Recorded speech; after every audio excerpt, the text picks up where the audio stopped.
Goeiemôre liewe gemeente. Vandag is ons in Korinte saam met Paulus en sy reisgenote besig met hulle tweede sendingsreis. En dit was 'n harde en moeilike stad om tot bekering te bring in Jesus Christus. So we gaan lees vandag Handelinge 18 vanaf vers 1 tot en met vers 17. Die Korinte stad was op 'n smal landgebied geleë, suid van Griekeland, met 'n hawe aan elke kant van die stad. Alle handel het deur Korinte gevloei, en daarmee saam alle onsedelikheid en ongeruimhede. Die woord om te Korintianiseer het in Grieks beteken om 'n losbandige lewe te lei. Dit was 'n stad van rykdom, van losbandigheid en afgoderry. Geen wonder Paulus skryf later in 1 Korintiërs 2 vers 3 dat hy daar aangekom het in swakheid, in angs en huiwering nie.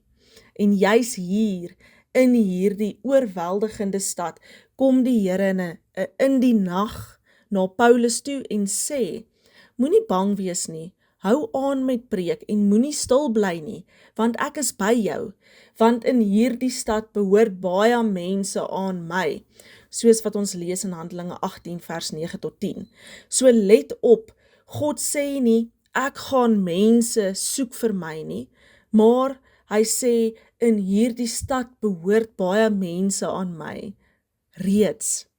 So voordat Paulus 'n enkele persoon bekeer het, het God reeds mense wat deel het aan hom. Paulus se sendingswerk word nie bepaal deur hoe hard hy vir moontlike gelowiges gaan soek nie, maar om die te gaan haal wat reeds God se kinders is, maar nog verlore is. En kyk hoe versorg God vir Paulus. Hy ontmoet vir Aquila en Priscilla mede tentmakers en hy werk saam met hulle en met sy hande terwyl hy preek. Gestuurdheid en gewone werk loop saam. Jy hoef nie 'n beroepsprediker te wees om gestuur te wees nie. Dikwels is die werksplek self die plek van getuienis. Paulus bly vir 'n jaar en 'n half by die Korinte, die langste tot dusver tydens sy sendingsreise. En Paulus was getrou om te bly so lank as wat dit nodig was. Paulus in Korinte leer ons dat God reeds besig is met sy sendingswerk en ons moet net sy kinders getrou met geduld en toegewydheid vir hom gaan haal. En jy kan hierdie kosbare missie van God doen op ongewone plekke soos die werksplek, daar waar jy woon, beweeg en lewe.